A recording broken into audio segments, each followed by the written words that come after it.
రాసిన పత్రిక, తిమోతి రాసిన మొదటి పత్రిక 2వ అధ్యాయము 3-4 వచనాలు ధ్యానం చేసుకుందాం. ఇది మంచిదియు మన రక్షకుడైన దేవుని దృష్టికి అనుకూలమై ఉన్నది. ఆయన మనుషులందరూ రక్షణ పొంది సత్యమును కూర్చిన అనుభవ గలవారై ఉండవలనని నిశ్చయించుచున్నాడు. చాలు. దేవుడు స్తోత్రం. భూమి మీద ఉన్న ప్రతి మనిషి కూడా బాప్తిస్మం పొందాలి అని దేవుడు నిర్ణయించాడు. ఎందుకు దేవుడి నిర్ణయం తీసుకున్నాడంటే, మట్టి మనిషి అనేవాడు దేవుడు ఉన్న చోటుకి చేరేవాడిగా మారాలి. దేవుడు ఉన్న చోట ఉండేవాడిగా మారాలంటే ప్రతి మనిషి లోకంలో బాప్తిస్మం తీసుకోవాలి. బాప్తిస్మం లేకుండా ఏ మనిషి కూడా దేవుడు ఉన్న చోటుకి చేరే అవకాశం కానీ, దేవుడు ఉన్న ప్రాంతంలో ఆయనతో కలిసి జీవించే అవకాశం కానీ మట్టి మనిషిగా పుట్టిన ఏ మనిషికి కూడా అవకాశం ఉండదు. అందుకే దేవుడు వాక్యం గమనిస్తే మనుషులందరూ కూడా రక్షణ పొంది సత్యము గురించిన అనుభూతి పొందిన వారిగా మారాలి. దేవుడు స్తోత్రం. ఈ రోజుల్లో చాలా మంది జీవితాలు దేవుడికి ఎన్నో పాటలు పాడుతూ ఉంటారు. ఆదివారం మానకుండా దేవుడి మందిరానికి వస్తూ ఉంటారు. ఎన్నోసార్లు కుటుంబాల్లో మోకరించి దేవుడికి ప్రార్థిస్తూ ఉంటారు. ఒక బాప్తిస్మం పొందుకోవాలంటే మట్టిగా చాలా దూరంగా పారిపోతూ ఉంటారు. ఎందుకంటే బాప్తిస్మం గురించి వారికి అనుభూతి లేక, అవగాహన కలిగిన జ్ఞానం వారికి లేక, దేవుడు బిడ్డగా మారవలసిన చలిలో ఎన్నో విధాలుగా దేవుడికి పాటలు పాడుతూ ఉంటారు. ఎంతగానో దేవుడిని ఆరాధిస్తూ ఉంటారు. దేవుడి కోసం ఎంతో కష్టపడుతూ ఉంటారు. కానీ బాప్తిస్మం పొందుకోవాలన్నా, రక్షణ పొందుకోవాలన్నా ఆ వ్యక్తులు దేవుడికి దూరంగా పారిపోతారు. దేవుడి స్తోత్రం. హల్లెలూయా. ఏ మనిషి కూడా దేవుడి చేతుల్లో జారి నరకానికి వెళ్ళకూడదని, ఏ మనిషి కూడా దేవుడి చేతుల్లో జారిపోయి పాతాళానికి వెళ్ళకూడదని, భూమి మీద పుట్టిన ప్రతి మనిషి కూడా తన వంత కుమారుడిగా చేర్చబడాలి. దైవ కుమారుడు ద్వారా ఈ లోకానికి రక్షణ మహాభాగ్యాన్ని అందించి ప్రతి మనిషి కూడా బాప్తిస్మాన్ని పొందుకోవాలి, ప్రతి మనిషి రక్షణ తీసుకోవాలని స్వయాన పరిశుద్ధాత్మ దేవుడే మాట్లాడు. దేవుడి స్తోత్రం. హల్లెలూయా. 20 సంవత్సరాలు దేవుని నమ్ముకున్న వారి జీవితాల్లో బాప్తిస్మం అంటే వారికి ఆసక్తి ఉండదు. 50 సంవత్సరాలు దాటిపోతున్న రక్షణ గురించి భయమే వారికి ఉండదు. 60-70 సంవత్సరం వయసు మీద పడుతున్న వారి జీవితాల్లో రక్షించబడాలని, దేవుళ్ళు కడగబడాలని, ఒకవేళ కడగబడకుండా నా ప్రాణాలు పోతే నీ చేతులారా పాతాళములకు వెళ్ళే మనిషిగా మారిపోతానని, నిత్యము కూడా మండుతున్న అగ్నిగోళములో బాధపడే అవసరం ఉందని అజ్ఞానము కలిగిన వారిగా ఉండి దీని గురించి ఆలోచన చేయకుండానే దేవుడితో కొనసాగుతూ ఉంటారు, దేవుడితో మాట్లాడుతూ ఉంటారు, ప్రార్థన చేస్తూ ఉంటారు. అయితే నువ్వు ప్రార్థించినప్పుడు ఎన్నో కార్యాలు దేవునికి చేస్తారు. నువ్వు మొరపెడుతూ ఉంటే దేవునికి సఫలపరుస్తూ ఉంటావు. కానీ ఎన్నడూ నువ్వు దేవుడి బిడ్డవు కాదు, ఎన్నడూ నువ్వు పరలోకానికి పోవు, ఎన్నడూ దేవుడి చేతుల్లో పరలోకంలో ఉండే బిడ్డగా ఉండే అవకాశం వానికి లేదు. దేవుడి స్తోత్రం. హల్లెలూయా. ఏ తల్లైనా చేతులారా బిడ్డలు ముళ్ళ కంపల్లో గుంటల్లో జారిపోతూ చూసి కోరుకోదుగా. ఏ తండ్రి అయినా ఓ బిడ్డల జీవితాలు కళ్ళ ముందే జారిపోతూ ఒప్పుకోదు.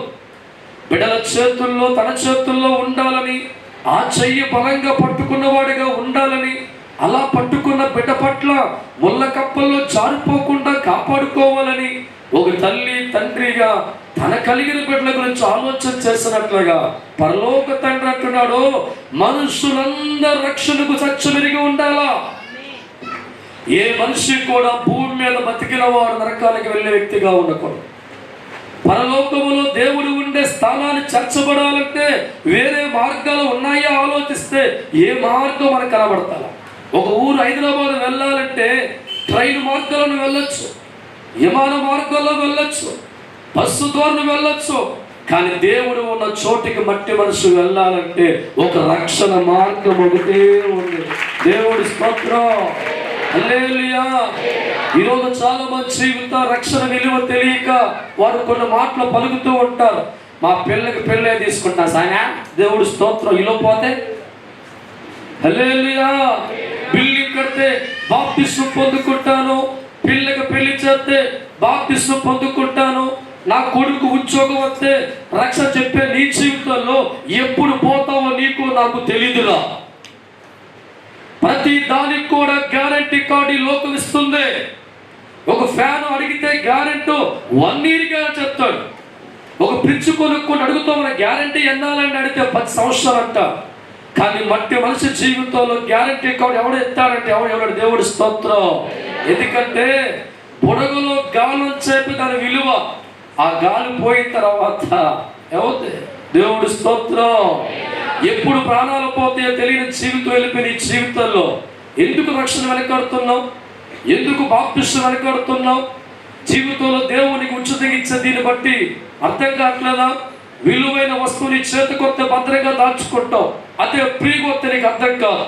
పరిశుద్ధాత్మ దేవుడు తన కుమారుడు లోకంలో పంపించి ఈ లోకంలో మరణింపచేసి ఆ క్రీస్తును బట్టి ప్రతి మనిషి కూడా తన వద్దకు చేర్చుకునే ఉద్దేశంతో ఇంత దైవ కార్యము జరిగిస్తే, ఇంత ప్రణాళిక జరిగిస్తే, ఇన్ని త్యాగాలు నలిగిపోతూ ఉంటే మనిషికి అర్థం కాక రక్షణ అంటే వెర్రితనంగా చూసి ఇప్పుడే టైం లేదు చాలా పొడిచారు. దేవుడు స్తోత్రం, హల్లెలూయా. ఏ దేవుడైతే నీకు రక్షణ ఇచ్చా అనుకున్నాడో ఆ దేవుడు అర్థం చేసుకో. ఒక్కసారి కన్ను మొత్తే దేవచనమా, కన్ను మూసిన తర్వాత చేతులు కాలిన తర్వాత నువ్వేది అనుకున్నా జరగదు. అందుకే బైబిల్ అంటుంది ప్రతి మనిషి కూడా రక్షించబడాలి. ఏ మనిషి కూడా దేవుడి కళ్ళ ముందు చూస్తుండగా పాతాళం జారుపు తండ్రి బాధపడుతూ ఉంటాడు.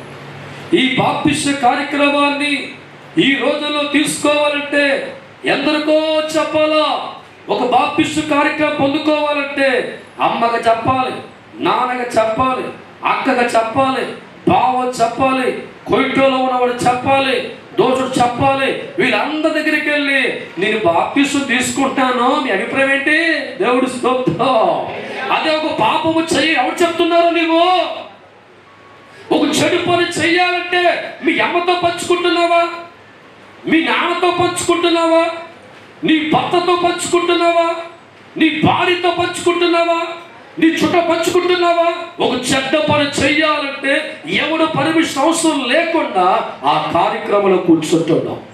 నువ్వు నరకానికి పోకుండా ఉండే కార్యక్రమాలు, నీ దేహానికి పురుగు పట్టకుండా చేసే మహా కార్యక్రమాన్ని, చస్తే నరకానికి పోకుండా ఉండే దైవ కార్యాన్ని మనిషి పొందుకోవాలంటే మా ఆయన పర్మిషన్ కావాలండి, మా ఆవిడ పర్మిషన్ కావాలి.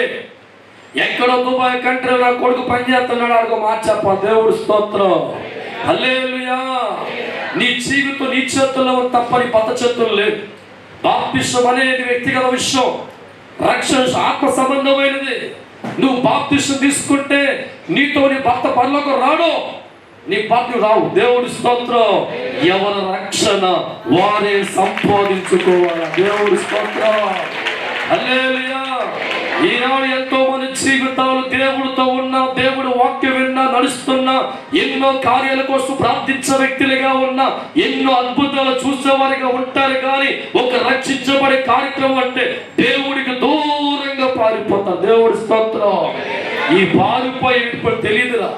తల్లి గర్భంలో ఉన్న బిడ్డ అనుకుంటుంది ఇదే ప్రపంచం.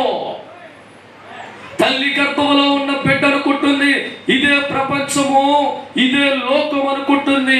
కానీ తల్లి గర్భంలోంచి బయటకు వచ్చిన తర్వాత అర్థమవుతుంది మరో ప్రపంచం ఉంది. మనిషి బతికినంత కాలం కూడా ఇదే లోకం అనుకుంటాడు. కన్ను మూర్తిలుతుంది. ఒకటి పరలోకము, 2 నరకము. దేవుడి స్తోత్రం, హల్లెలూయా. కడుపులో ఉన్నంత కాలం బిడ్డకి మరో లోకం తెలియలేదే. ఆ గర్భాన్ని లోకం అనుకున్నాడే, ఆ గర్భమే ప్రపంచం అనుకున్నాడే. కన్ను తెలిసిన తర్వాత భూమికి వచ్చిన తర్వాత ఇది భూలోకం ఉందని, వీళ్ళ మనుషులని, వీరి కుటుంబాలని, ఇవి చెట్టులని ఏ రీతిగా బయలుపరచబడిందో, మనిషి ప్రాణాలతో ఉన్నంత కాలం కూడా మన లోకం మనకు కనబడతా వచ్చనమా. ఏ దినమైతే మనిషి దేహంలో ఆత్మ విడిచిపడుతుందో 2 లోకాలు దేవుడు చూపిస్తాడు. దేవుడు స్తోత్రం. ఒకటి పరలోకం చూపిస్తాడు. ఏ లోకం? ఏది కావాలి? దేవుడు స్తోత్రం. త్యాగొచ్చాను. దేవుడు స్తోత్రం. కష్టపడాలి దాని కోసం, ఇష్టపడాలి పరలోకం. కష్టపడాలి దాని కోసం, ఇష్టపడాలి పరలోకం. ఎన్నాళ్ళు నీవు దేవుడితో ఉన్నా, ఎన్నాళ్ళు నీవు ప్రార్థించినా, ఎన్నాళ్ళు నీవు దేవుడితో ఉన్నా, ఎన్నాళ్ళు నీవు ప్రార్థించినా, పొందుకోలేవు పరలోకము, ఉండలేవు దేవుడితో. పొందుకోలేవు పరలోకము, ఉండలేవు దేవుడితో. భూమి మీద నీవు పొందుకోవాలి, రక్షణకే నీవు తలవంచాలి. భూమి మీద నీవు పొందుకోవాలి, రక్షణకే నీవు తలవంచాలి. దేవుడి స్తోత్రం. నన్ను పలుకొట్టండి. లోకాసువార్త 8వ అధ్యాయము 12వ వచనం ధ్యానం చేసుకుందాం. లోకాసువార్త 8:12 వచనం చదవాలి. లోకాసువార్త 8:12 వచనం. త్రోవ పక్కన ఉన్నవారు మా త్రోవ ప్రక్కన నుండి వారు, తెలుగు మీకు వచ్చా? చదవండి. దేవుడి స్తోత్రం. త్రోవ పక్కన ఉన్నవారు వారు వినువారు గాని, వారు దేవుడు వాక్యాన్ని వింటారు, దేవుడికి ప్రార్థిస్తారు, తప్పట్లు కొడతారు కానీ నమ్మి రక్షణ పొందకుండానట్లు, దేవుడు నమ్మి పరలోకం వెళ్ళాలంటే, దేవుడితో ఉండాలంటే, కన్ను మూసి పాతాల పోకుండా ఉండాలంటే, దేవుడిని వెంబడించి రక్షణ పొందాలని నమ్మలేని వారిగా ఉండి అపవాది వచ్చి వారి హృదయములో నుంచి వాక్యం ఎత్తుకొని పోవును. దేవుడు వాక్యాన్ని దొంగిలించను. దేవుడి స్తోత్రం. హల్లెలూయా. ప్రతి ఆదివారం కూడా దేవుడి మందిరానికి వచ్చి బుద్ధిమంతుల్లో కూర్చుంటారు. దేవుడు వాక్యం 2 చెవులతో వింటారు. దేవుడు ప్రవచనాలు వింటారు. దేవుడు మాటలు వింటారు. కష్టమంతే ప్రార్థించే కార్యాలు పొందుతారు. కానీ అపవాది వారి గుండెల్లో ఉన్న వాక్యం దొంగిలిద్దాం కనుక రక్షించబడే మనసు ఏమన్నట ఉండదు. దేవుడు స్తోత్రం. నువ్వు అలాగే ఉన్నావా? పరిశుద్ధాత్మనితో మాట్లాడుతున్నా, దేవుడు వాక్యం మాట్లాడుతున్నా, దేవుడు సాహసంలో ఉన్నా, నువ్వు ప్రార్థించే కార్యక్రమాలు దేవుడు చేస్తూ ఉన్నా, తర్వాత చూడడానికి వెళ్ళిపోతున్నావా? చివరికి నువ్వు ఉండవు. దేవుడు స్తోత్రం. హల్లెలూయా, హల్లెలూయా. దేవుడు వాక్యాన్ని గమనిస్తే దేవజనమా, ఈరోజు దేవుడు వాక్యం నీ జీవితంలో దేవుడు రక్షణ నమ్మలేకపోతున్నావా? దేవుడు మందిరంలో సావాసం చేస్తే నీ జీవితంలో బాప్తిస్మం అంటే పారిపోతున్నావా? నీ జీవితం ఆస్వాదించి రక్షణ కల్పించి భూమి మీద నిన్ను పరలోకం చేర్చే యోగ్యాన్ని దేవునికి అనుగ్రహిస్తూ ఉంటే చుట్టాల కోసం, బంధువుల కోసం రక్షణ నాకు వద్దని పరిగెడుతున్నావా? అయితే ఒక దినాన్న ఏడుతూ ఉండాలా. దేవుడు స్తోత్రం. ఈరోజు చాలా మంది అంటూ ఉంటారమ్మా, ఇంత మేలు దేవుడు చేస్తాడు కదా, ఇంత కార్యం చేశాడు కదా, బాప్తిస్మం తీసుకోమంటే మా చుట్టాలు ఉన్నారు కదండి.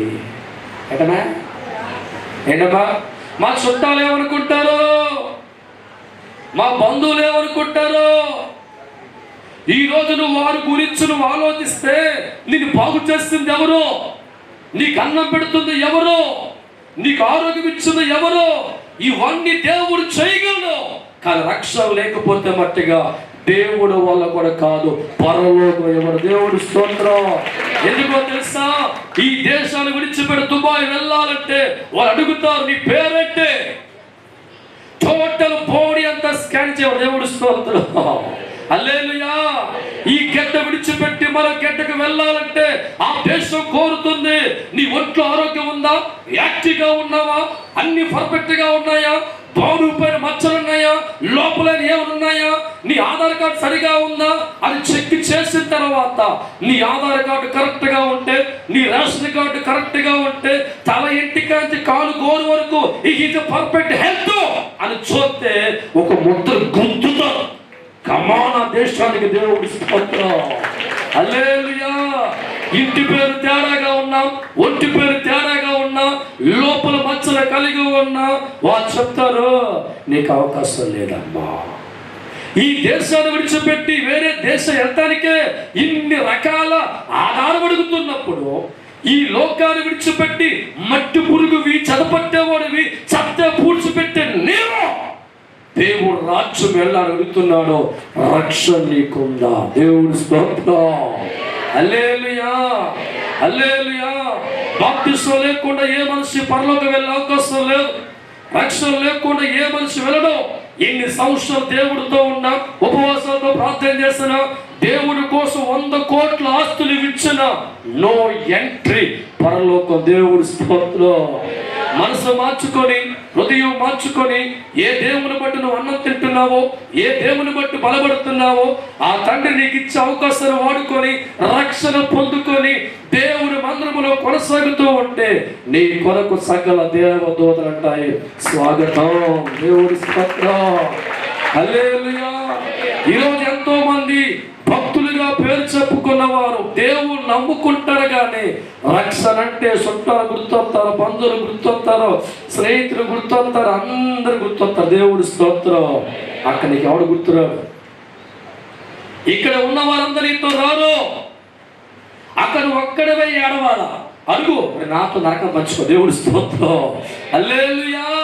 అందుకే దేవుడు వాక్యం అంటుంది, మనుషులందరూ రక్షణ పొందినట్లుగా అనుభవం జ్ఞానం కలిగిన వారిగా ఉండి ప్రతి మనిషి బాప్తిస్మం పొందుకోవాలని దేవుడు ఏం చేయడంట నిశ్చయించాడు. దేవుడి స్తోత్రం. ఒక అవకాశం దేవుడు మనకిచ్చాడు. మట్టి పురుగు మంచి ఆలోచించండి. ఈ లోకములో ఒక అధికారం ఉన్నవాడు పక్కన చేర్చుకోవడం. మిమ్మల్ని ఎవడైనా జగన్ పక్కన కూర్చోబెట్టుకుంటాడా? చిన్న పైకి వెళ్తాడు. చెప్పండి బాబా. ఓ కలెక్టర్, ఓ ప్రెసిడెంట్ ఆయన అన్నాడు, నేను కూర్చునే సింహాసనం మీద మిమ్మల్ని ఎంత కృప, ఎంత ధన్యత. ఏ దినమో చనిపోయిన తిరిగి తెచ్చదమ్మా.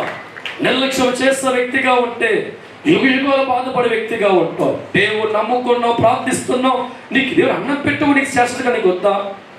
నీ రోగాన్ని బాగు చేస్తాడు సార్, నీకు వద్దా? ఈరోజు దేవుడు వాక్యం అంటుంది, ప్రతి మనిషి ఏం చేయాలంట?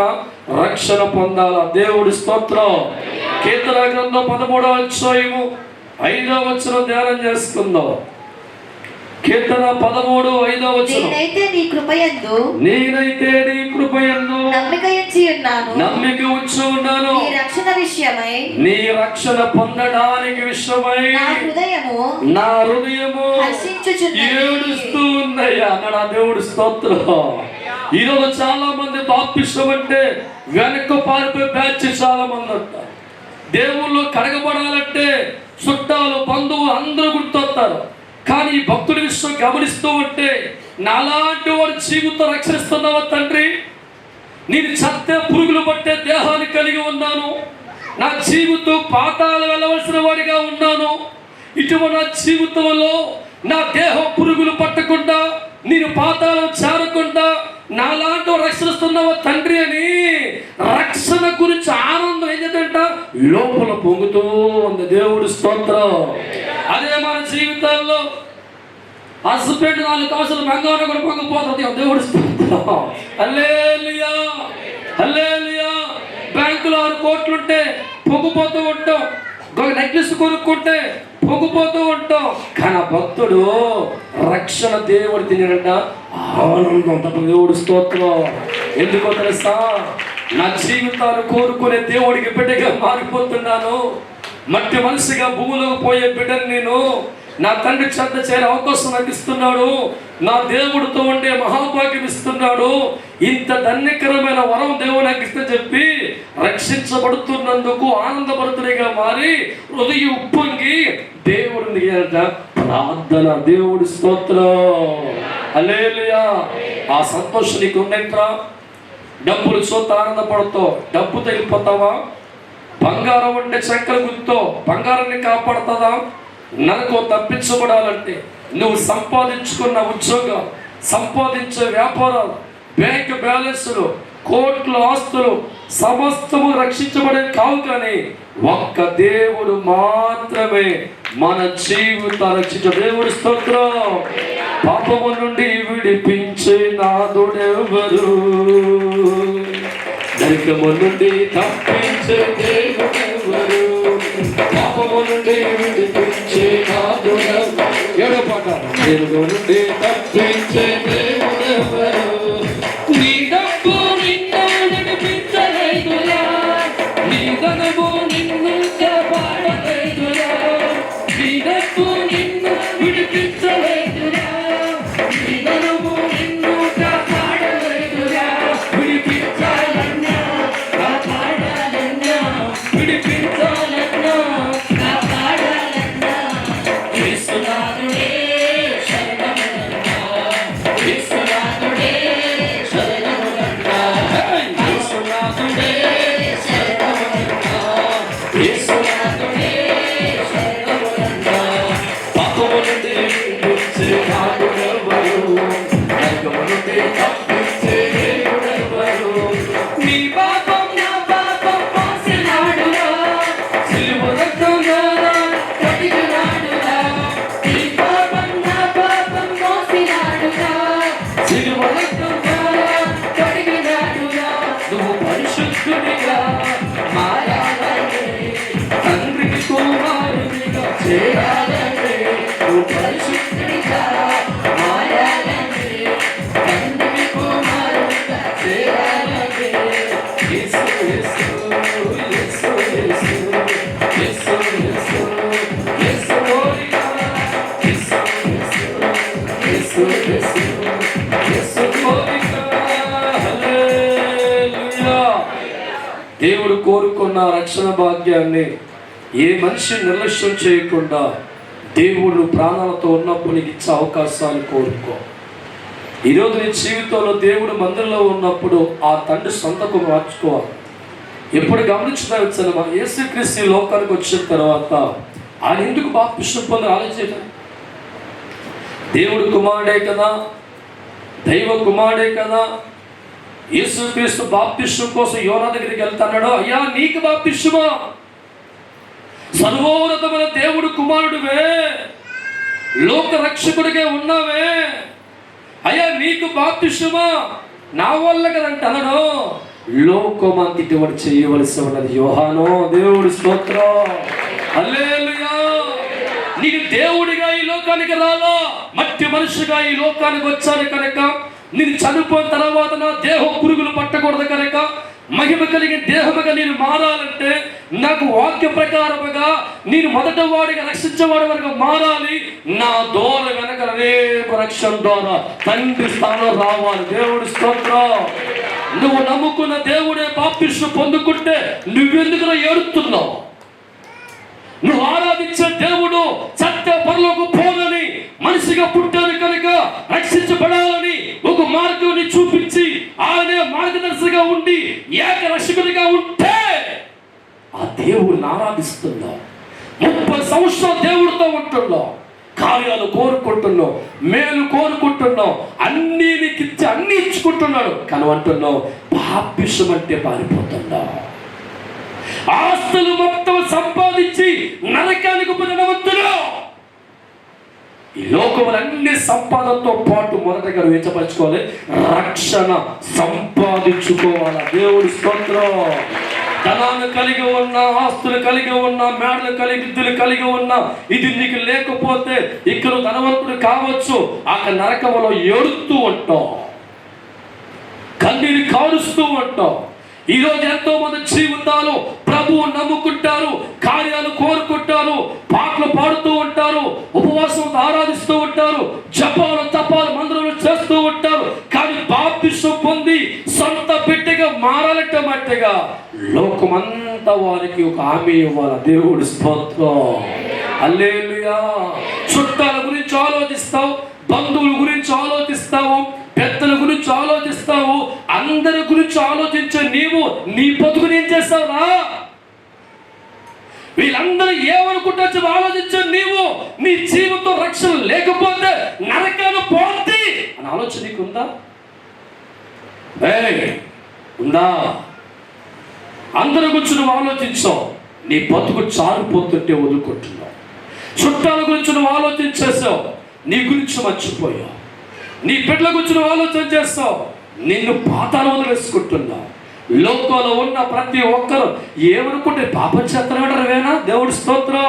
వ్యభిచారం చేస్తే బాధపడాలి, దొంగతనం బాధపడాలి, పవిత్రమైన దేవుళ్ళు కరగబడితే వాళ్ళు అంటారో ఏమనుకుంటారో. దేవుడి స్తోత్రం. హల్లెలూయా.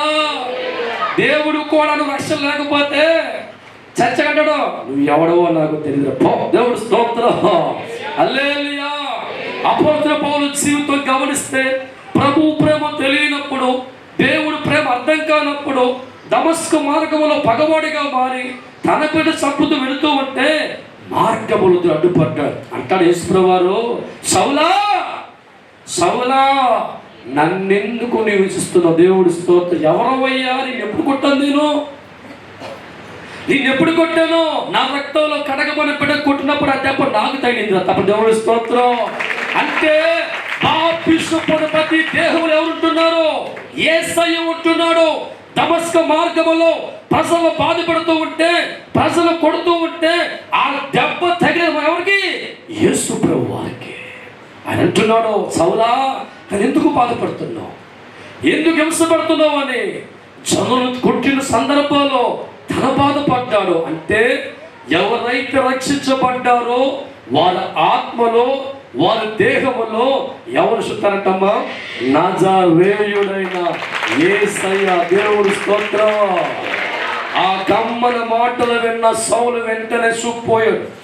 రెండు కళ్ళు కూడా పోని సొరనబడుతుంది. సౌలా తిన్నల వీధికి పో, అక్కడ కొన్నాళ్ళు ఉండు అనగానే మనుషులందరూ తీసుకెళ్ళి గదిలో పెట్టారు. రెండు కళ్ళు కోల్పోయి చీకట్లో ఉండి ఒక మాట అనండి, ప్రభువా ఇన్నాళ్ళు నాకు తెలియక నీవి కత్తి పెట్టానయ్యా. నీ ప్రేమ అర్థం కాక, నీ మాట అర్థం కాక, నీ కమ్మ అనురాగం అర్థం కాక ప్రేమ మీద కత్తి పెట్టి రక్తం చిందించానయ్యా. నాలాంటి పాపాత్మ నరకానికి పోతానయ్యా. నా శవం చచ్చిపోతే, నా శవం పురుగులు పడితే ప్రభు అని లోపల ఏడుస్తూ ఉంటే అననీయ ద్వారా దేవుడు మాట్లాడి ఆ సౌలుని ఏడుస్తున్నాడరా, వాడి దగ్గరికి వెళ్ళు. దేవుడి స్తోత్రం. అననీయ అంటాడా, మీకేనా ఉందా ఇస్తయ్యా? దుర్గులు నరికిలిపోతే సౌలమంటావా? కఠినాత్ముడు, దురాత్ముడు, పాపంలో ఉన్నవాడు అంటే దేవుడు నో వాళ్ళ రాజుల ఎదుట, ప్రధాని ఎదుట నా కొరకు పోరాడేవాడిగా ఉన్నాడు. వెళ్ళు. దేవుడి స్తోత్రం. హల్లెలూయా. అననీయ దేవుడి మాటతో పట్టుకుని వచ్చిన తర్వాత అననీయ రెండు చేతులు పెట్టగానే చూపు వచ్చింది. దేవచనమా చూపు వచ్చిన వెంటనే మనలాగా పార్కులకు పోలా, మనలా చుట్టూ పోలా అని అంటాడు, అయ్యా నాకు రక్షణ కావాలి తప్పకుండా. అయ్యా ఇంత కమ్మల దేవుడు దూరం చేసుకుంటే, ఇంత తండ్రిని దూరం చేసుకుంటే, మహానుభావుడు దూరం చేసుకుంటే నేను సత్త పనులకు పోనయ్యా. నాలాంటి వాడు దేహం పురుగు పట్టకూడదు. అనయ్యా నీకు చేతులు దండం పెడతాను, నాకు రక్షణ ఇవ్వంటే కార్యం పొందిన వెంటనే, ఆ ప్రేమ కలిగిన వెంటనే సౌలుగా ఉన్న వాడికి రక్షించబడి పేరు పెట్టాడు దేవుడు పౌలు. దేవుడి స్తోత్రం. మారిపోయాడు ఒక్క మాటతో జనమా జనమా, మారిపోయాడు ఒక్క మాటతో జనమా జనమా. దేవుడు మాటనే విన్నాను మూడా, లోపల ఉన్న కోరతాడే. దేవుడు మాటనే విన్నాను మూడా, లోపల ఉన్న కోరతాడే. కలిగిపోయింది ఈ లోకములో, రక్షణ పొందాలని పొందుకున్నాడు. కలిగిపోయింది ఈ లోకములో, రక్షణ పొందాలని పొందుకున్నాడు. దేవుడి బిడ్డ లోకములో దేవానిగా పొగడుతా. దేవుడు బిడ్డగా లోకములో బ్రతికేవాడిగా పొగడుతా. ప్రాణాలే విడిచి దేవుడు సన్నిధిని విడిచి, ప్రాణాలే విడిచి దేవుడు సన్నిధిని విడిచి, లక్షల మంది జనానికి మార్గదర్శిగా ఉన్నాడు, మార్గదర్శిగా ఉన్నాడు. జనమా జనమా రక్షణ దూరము చేసుకుంటూ, జనమా జనమా రక్షణ దూరం. మాకు బాప్తిస్టులు లేనప్పుడు అప్పుడు కొత్తగా దేవుడు నన్ను 6 నెలలు అండి ప్రారంభం. అమ్మగారు గర్భం పరిమిలా ఉందని 3వ నెల అండి. సీతంపేట వెళ్ళి అక్కడ 3 రోజులు కూటలు జరిగితే అక్కడ ఏ దుప్పటి మాకు ఇవ్వలేదండి. అక్కడ మేమే దుప్పటి ఇచ్చుకెళ్ళి ఆ మంచులో పడుకొని 3 రోజులు గడిపిన తర్వాత బాప్తిస్టు తీసుకున్నాం. ఆయన అన్నాడు, నిన్ను గర్భిణీ కదా నేను దేవుడే కావాలి. నా బిడ్డకు కూడా ఏం కావాలనుకుంది? రక్షణ. 6 నెలల సహవాసం దేవుడితో మాకు ఆత్మధులు. ఓన్లీ 6 నెలల్లో దేనికోసం తగ్గ వదులుకోవాలి? అది ప్రేమ నీకు అర్థమైతే, నీకు అర్థమైతే, నీకు ఎంత అర్థమైతే ఆయన కుమ్మురుకొని ఆయన ఒడిలోకి రక్షణ పొందుకొని బ్రతుకుతాం. దేవుడి స్తోత్రం. చాలా మంది అంటూ ఉంటారు రక్షించబడితే కష్టాలు వచ్చేది. ఎవరో చెప్పింది? దేవుడి స్తోత్రం. హల్లెలూయా. ఎవడరా చెప్పింది? నీకు కూడా కష్టాలు కోరుకుంటావా? బాధల్లో ఉండాలని కోరుకుంటావా? దేవుడు కోరుకుంటాడు. దేవుడి వాక్యాన్ని ప్రేమించి ప్రార్థనలో ఉండి మందిరం మానుకుని వస్తూ ఉంటే బాధలన్నీ కొట్టి బాగుపడతా. కానీ బాప్తిస్టు బాధలు ఎందుకంటే, బాప్తిస్టు లేనప్పుడు కూడా బాధలు ఎందుకంటే నీకు దేవుడి జ్ఞాపకం. దేవుడి స్తోత్రం. ఒకవేళ నువ్వు అంట సాతాను కొత్త బాప్తిస్టు వస్తాడు. వచ్చాడా? బాప్తిస్టులు లేనప్పుడు కొన్ని బలహీనతలు పెట్టి అధికారం అనుకుంటుంది సాతానికి ఉంటుంది. తిప్పలు పెట్టి అధికారం సాతానికి ఉంటుంది. జబ్బులు అధికారం సాతానికి. ఒకవేళ ప్రేమ అధికారం అంటాడు, నీ బిడ్డ నీ బిడ్డ ప్రూఫ్ చూపించు. అదే బాప్తిస్టు పొందుకున్నాము అనుకో, ఆడికి వచ్చిపోతుంది. దేవుడి స్తోత్రం. హల్లెలూయా. ఎంతో మంది నీ కళ్ళ ముందు బిడ్డల వెళ్ళి కొట్టుకుంటూ ఉంటారు. మాట్లాడు. ఎందుకు? నీ పేగు బంధం కాదు కనుక. రోడ్డు మీద పొడుచుకుంటూ ఉంటే బిడ్డలు వారు పక్కన వెళ్ళిపోతావు. అదే నీ బిడ్డను కొడుతూ ఉంటే వెళ్ళిపోతావా? అవసరమైతే వాడు కత్తితో పొడుతూ ఉంటే నీ బిడ్డ తప్పించి నువ్వు అడ్డుపడతావు. అది పేగు బంధం. రక్షణ నీకు లేకపోతే కార్యాలు జరుగుతాయి, మేలు జరుగుతాయి. కానీ అపవాదిని శోధించినప్పుడు అంటాడు అపవాది గారు, నాకు అధికారం నీకు లేదు కదా. చక్కల మందిరంలో పాట పాడుకున్నావు, చక్కల ఇంటికాడ తైతిక్కలాడుతుంది. దేవుడి స్తోత్రం. హల్లెలూయా. చక్కల మందిరంలో కంటనెత్తి పాట పాడుతుంది. జాతరలో యాత్రలో పాత్రలు వెళ్తుంది. దేవుడి స్తోత్రం. ప్రభా నీ బిడ్డ కాదయ్యా, నా బిడ్డ. స్తోత్రం. అదే నువ్వు బాప్తిస్మం పొందుకొని దేవుడు వాక్యాలు తండ్రితో ఉంటే వారు నోరు వెత్తాలంటే 1, 2 అయిపోతాయి. దేవుడి స్తోత్రం. హల్లెలూయా.